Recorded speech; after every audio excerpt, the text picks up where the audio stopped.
Lombardi. The objective of the police audit is to restore trust in our community, improve performance, and gain efficiency.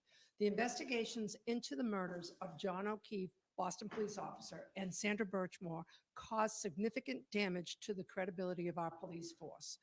Restoring trust with citizens and ensuring safety for all is paramount. An impartial review by an independent firm will provide expert opinion and offer ways to improve policing operations and gain efficiencies and benefit taxpayers. Successful businesses routinely conduct impartial audit reviews without issues. Petitioners sought to avoid conflict of interest and made it clear that whoever chaired the committee should have no affiliation with the police or be an embedded townie. Mr. Scollins chose Bob McCarthy to chair this committee, citing Bob's extensive service, including 30 years on the Building Renovation Committee. What Mr. Scollins did not share is that for 2 decades, our police chiefs have also been serving on that committee. Bob is not only affiliated with our police, he's an embedded townie and represents the complete opposites of what the voters were seeking.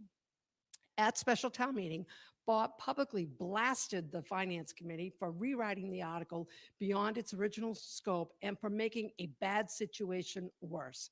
He argued the article was legally unenforceable and to stop pandering to the disruptive minority and move on. Sourcing an independent audit firm is project management. Successful projects include a champion or a chair who support the project's goals and have the expertise to motivate the team towards a successful outcome.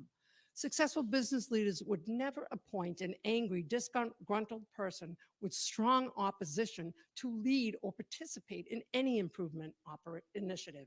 That type of individual would do everything in their power to derail the project, and the desired outcome would never be achieved.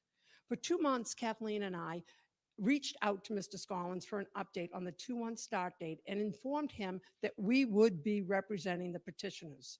In his letter announcing Bob McCarthy, Mr. Scollins included language that was never discussed or agreed upon. The Finance Committee's approved language was the creation of a committee of 5, the Chief Procurement Officer or his designee, 2 members to be nominated by the petitioners, and 2 community members at large to be nominated to and selected by the Chief Procurement Officer or his designee. Mr. Scollins inserted the following verbiage into his letter and stated that Mr. McCarthy would add 2 members from the petitioners following a transparent and democratic process, and voting would be conducted by mailing by Bob's soon-to-be secretary.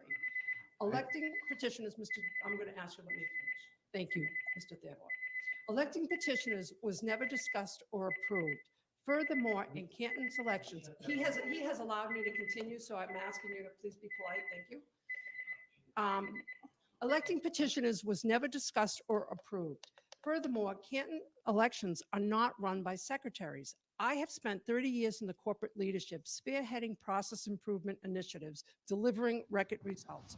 During the last 8 years of my professional career, I worked directly with every state office in our country.